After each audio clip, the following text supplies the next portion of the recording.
Ассалаумағалейкум қымбатты көрермен. Бүгін басты рөлде мен Тәуекел Мүсілім. Бүгін күнді сіздерге арнаймын және қайда келгеніміз сәлден кейін білетін боламыз. Кеттік. Нәзік жанды жүректердің патшасы Тәуекел Мүсілім бүгінгі демалысын ер қанаты саналатын тұлпарлармен өткізбек. 8 қырлы бір сырлы жігіт мына жүйрікті таңдады. Қымбат көрермен, мінекей өздеріңіз көріп отқандай біз ипподромға келдік. Аптасына бір рет келіп отырамыз демалыс сайын. Осындай таза ауамен демалып, аттармен серуендеп. Таза ауа, әдемі табиғат, желмен жарысқан сәйгүлік, мұның бәрі Ханзадаға ұқсаған салт аттыға шабыт сыйлай түсті. Алғаш рет атқа отыруды әкесі үйретіпті. Басында ешектен бастадық. Сол есімде бар, әйтеуір бөлем бар. Сол ешекке мініп келе жатқан жерден сол сай болатын. Сол сайға келген кезде ана тоңқиды. Екеуміз сол кезде сайдан құлағанымыз бар, есімде. Сол кезде папаларды көріп тұрған, бәрі күліп, достармен бірге. Сондай бір ыңғайсыз жағдай болған бізге. Ұялып содан кейін.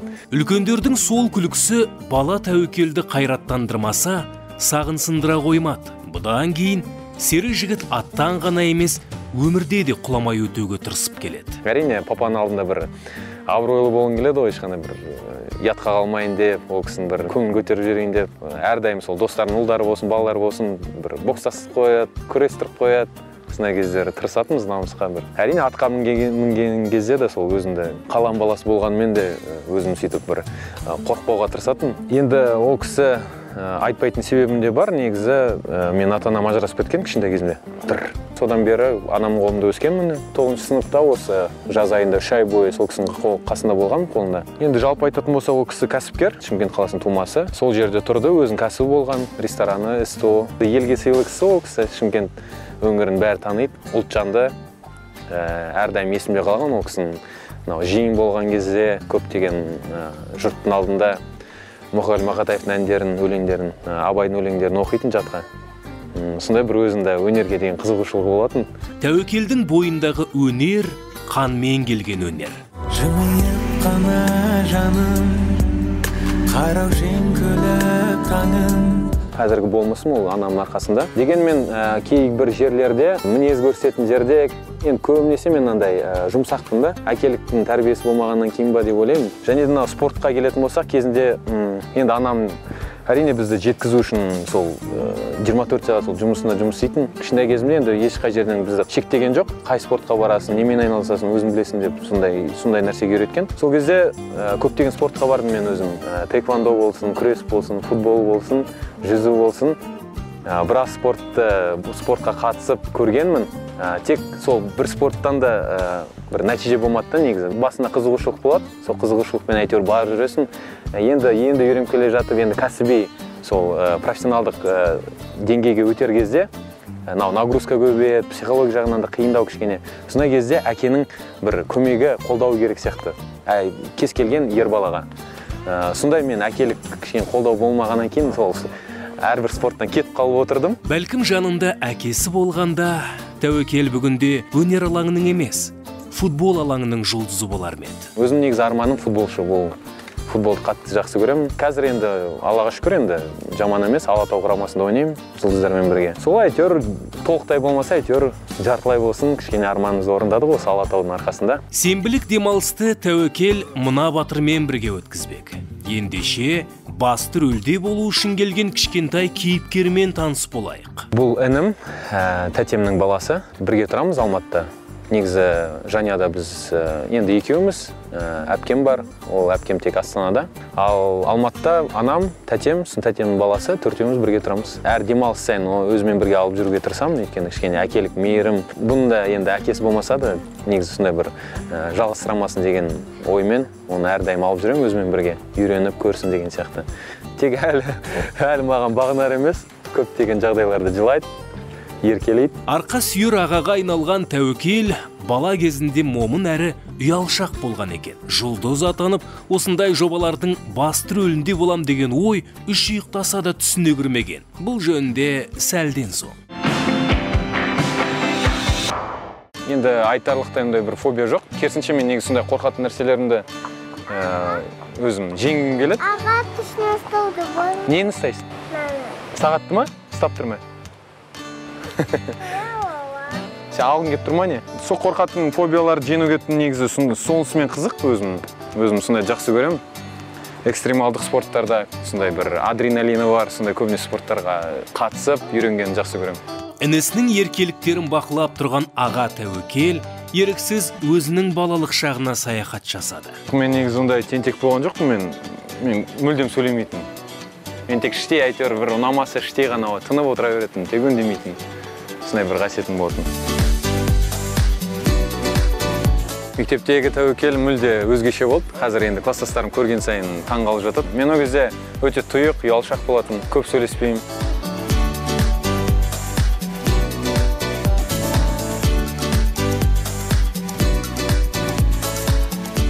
Енді мектепте аса ондай мән бермейтінбіз. Енді красавчик емес деп. Сәнге мән бермейміз.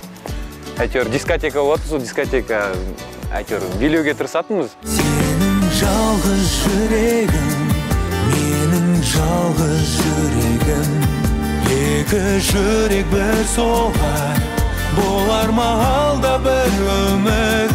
Қазір енді әрине елдің алдында жүргеннен кейін кішкене енді сәйкесінше киінуге тырысамыз.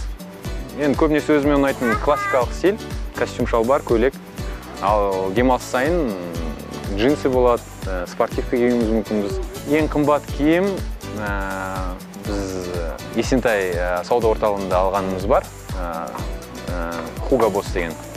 Оны егер шатаспасам 500 мың төңірегінде алды костюм.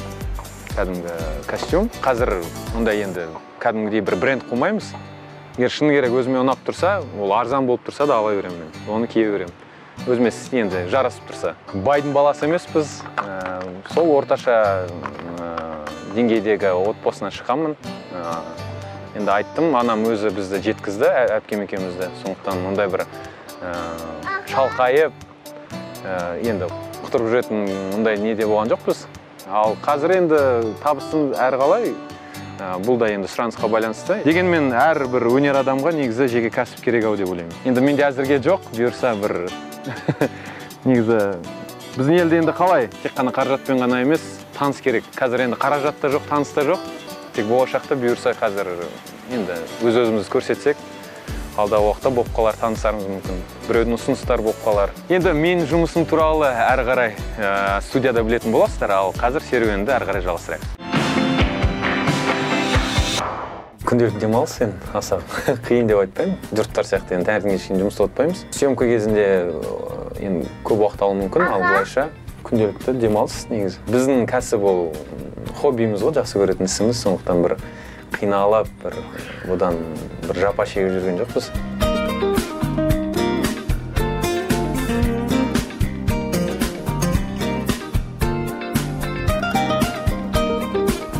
Киноға түсірген кезде кішкене шаршайтын кездер болады. Әсіресе қиын сцена дейміз.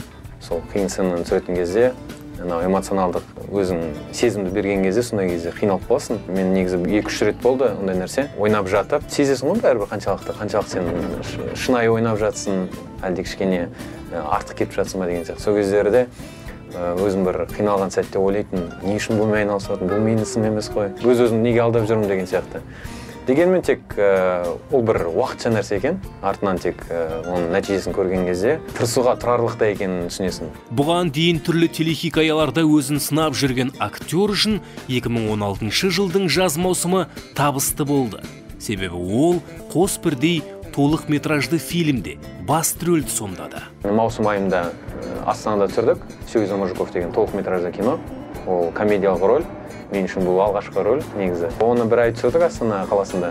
Одан кейін артынша мен екінші жоба басталды. Қырғыз елінің азаматтарымен, сол режиссермен бірлесіп түсірілген Ақш елінде түсірдік, Лос-Анджелес қаласында.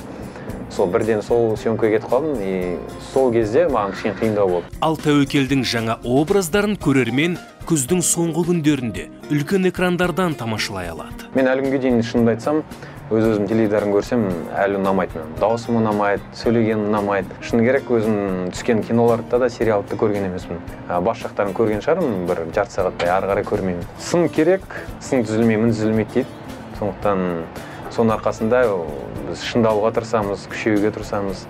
Сол жағымыз ұнамаған жерлерінде түзетуге тырысасың. Тәуекелдің ең үлкен жанашыры әрі алғашқы сыншысы аяулы анасы. Бүгінде анасы қолын ұзартатын келінін күтуде. Келін демекші. Қазір мүлдем уақыт жоқ жеке өмірге. Енді үйдегілер, туысқандар бәрі көрген сайын айтып жатады. Енді жас келді, үйленбейсің ба, қыз бар ма? Әлі енді қыз да жоқ, уақыты жоқ қызға. Өйткені қызым болатын болса, оған көңіл бөлу керек, уақыт бөлу керек, қаражат бөлу керек. Сондықтан кішкене ол жағын қазір тоқтатып тұрмын. Өйткені бар уақытымды осы кітап оқып, дайындалумен өткізгім келеді өзім. Сол маған ұнайды негізі. Бұйырса енді 1-2 жылда 30-ға келген шақта үйленеміз деген ойым бар енді. Және таңдаған кезде де өзім ойлаймын, өзім әкесі өскеннен кейін, үйленгеннен кейін бір рет және енді өмірдің соңына дейін болсын деген ойым бар. Сондықтан ажырасуды өзім көрдім, кесірін көрдім, қаншалықты ол балаларға қиын екен, қаншалықты ол әйел адамына қиын екен.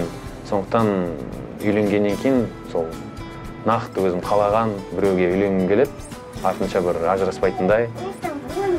Сол үшін енді кәдімгі зерттеп, асықпай үйленеміз. Бір-бірін қолай сүйген, бір-бірін ұнай сүйген жандар ек.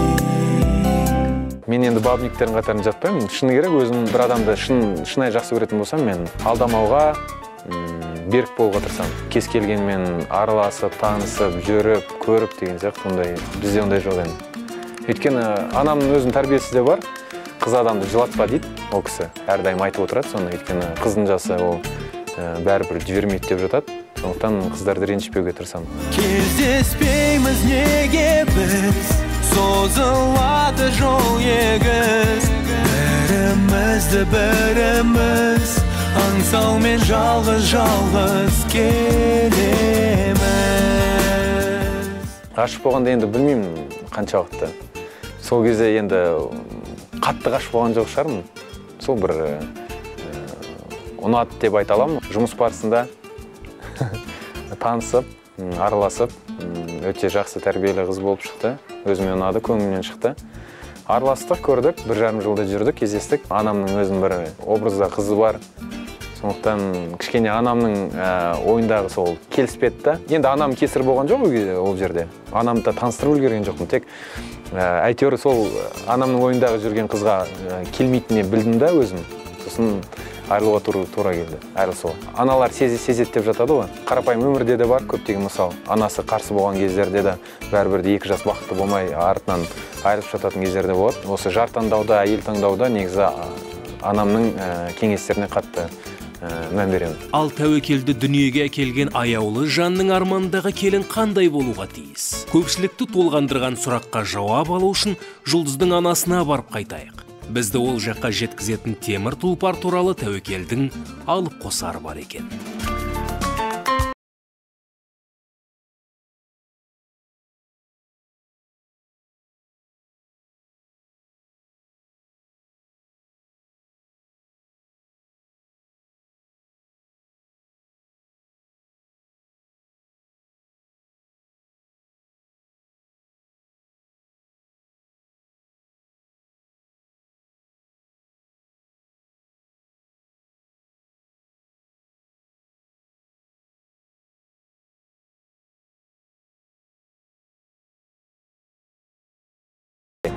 Сенікі деп беріп отқан жоқпын. Бұл енді екеуміздің бірлесіп жұмыс істеп жатқаннан кейін кепілдік. Сондай сияқты ретінде беріп отырмын. Ертең бұның ақысын әрине мен сенен аламын, жұмыс істеп бересің, ақысын қайтарасың деген сияқты. Сөйтіп келістік. Қымбат көрермен, бағана уәде бергендей біз студияға келдік. Осы біздің өнердегі шаңырағымыз Studio One деген аты бар. Жалыққан жоқсыздар ма? Жалықпаңыздар, өйткені көптеген хиттар, көптеген әндер осы жерде жазылады. Сіздерді таныстырайын, жүріңіздер. Міне бұл студиямыздың өзегі деп айтсақ болады. Осы жерде көптеген әндер жазылған, өзімнің әндерім жазылған осы жерде.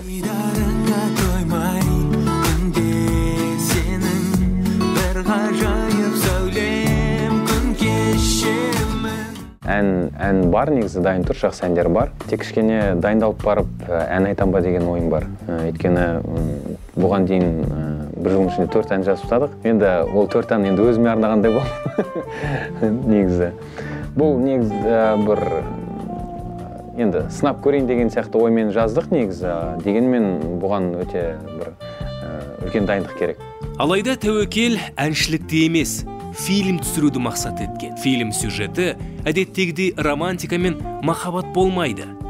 Тәуекелдің арманы әкесі жайлы картина.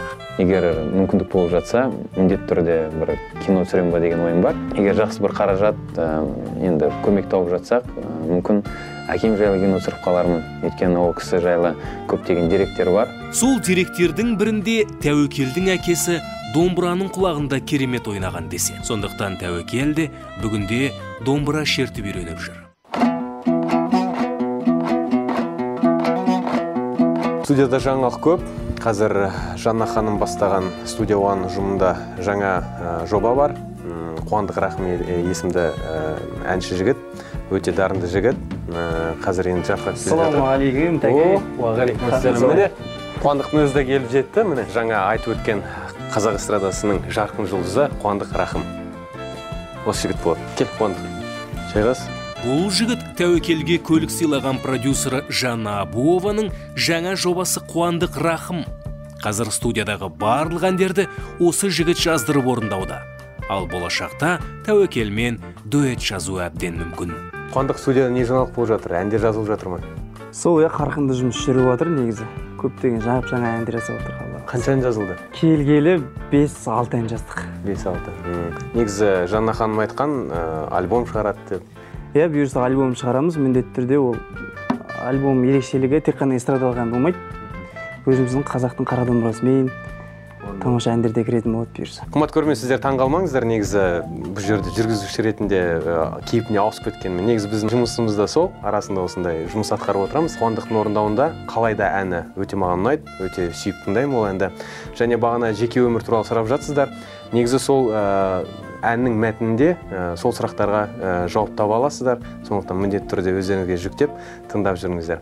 Ал дәл қазір Қуандықтың орындауында бір керемет ән тыңдайық. Қалайда жүрегіңді жаулаймын абайла, сен менікі боласың алайда, жарайма.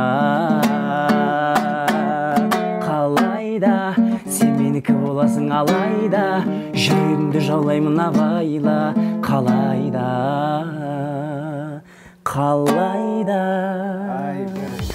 Рахмет, Қуандық, өркең өссін, осындай әндер, хит әндерін көп болсын. Және саған студиялық жұмысына кедергі келтірмейін. Мен ары қарай өзім іскерлік кездесуім бар, соған барайын. Қымбат көрермен, менімен бірге болыңыздар. Ассалаумағалейкум, Нариман. Қалайсыз? Жақсы, шүкір. Кешіріңіз, күткізіп қойдық сіздер. Ренжімеңіздер. Жақсы аман сен.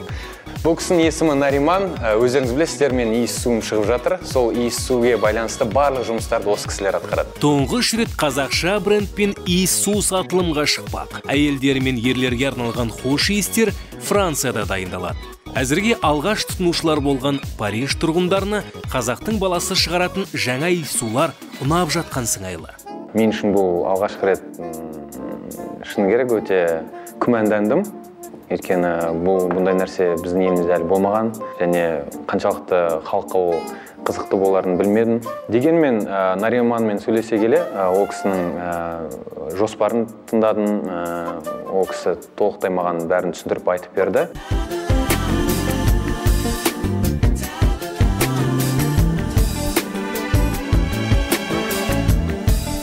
Міне, достар, іскерлік кездесу осымен аяқталды. Қазір тағы да бір кездесу бар. Ең қызығын соңына қалдырдық. Білесіздер ме кіммен кездесем? Өзіме ең жақын адаммен, анаммен кездесем. Жұлдыз ұлы туралы талай арна, талай газет журнал ардақты анадан сұхбат алуға асықты. Алайда ол күні бүгінге дейін еш жерде сыр ақтарып сұхбат бермеген. Ендеше эксклюзив. Тәуекел мүсілімді дүниеге келген анасымен таныс болыңыздар. Мама, қалайсыз? Кешіріңіз. Рахмет. Қымбат көрермен, бұл осы кісі мені 7 ай бойы құрсағында көтерген. Мен анам, есімі Галина.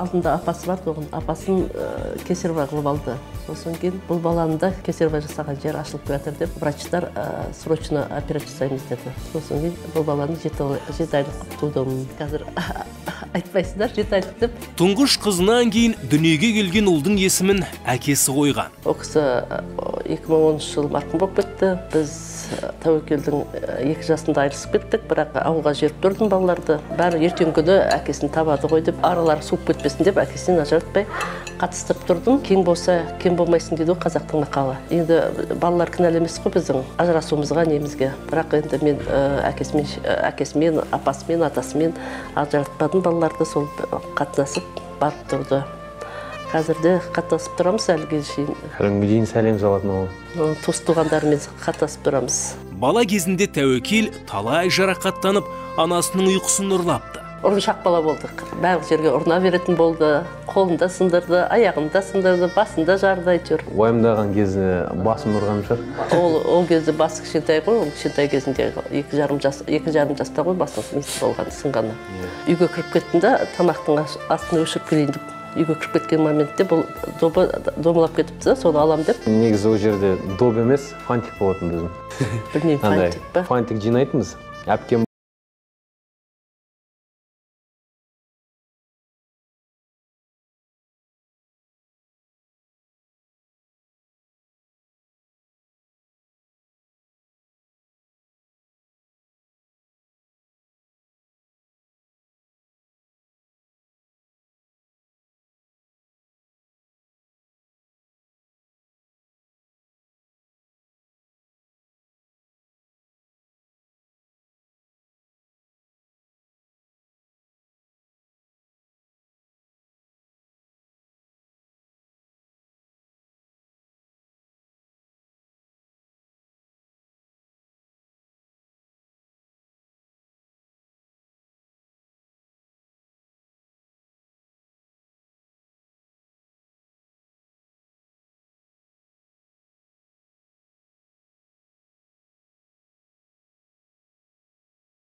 мен солақай болатын, сол қолмен жазатын. Сол қолым сындырған.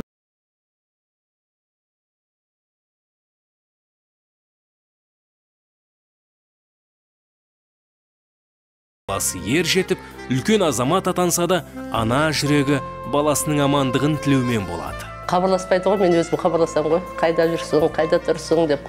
Мен жас баламын ба дейді ғой маған. Мен неге іздей бересің? Мен айтамын, сен 60-қа келсең де маған баласың деймін да. Басында ондай болып тұратын. Қазір енді кішкене соған үйреніп, қазір дағдыланып, кішкене өзім шыққан.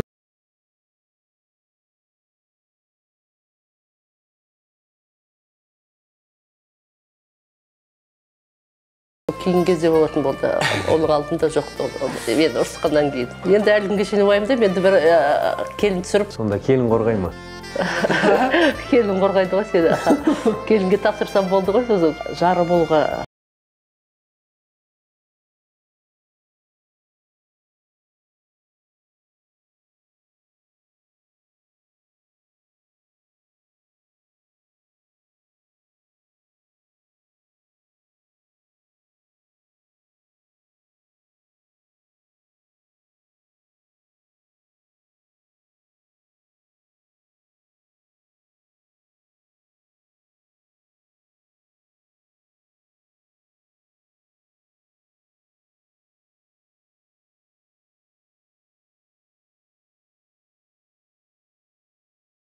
Ажырасқан кезде бұл кісі жас, басқа бір ер азаматпен қосылса да болатын еді өз бақыты үшін.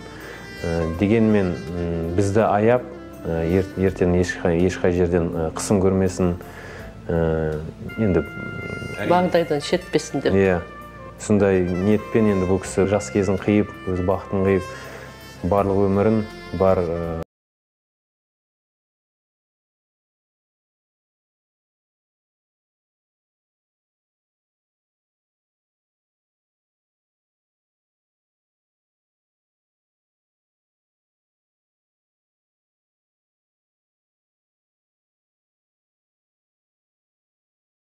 Осындай қарбаласқа толы.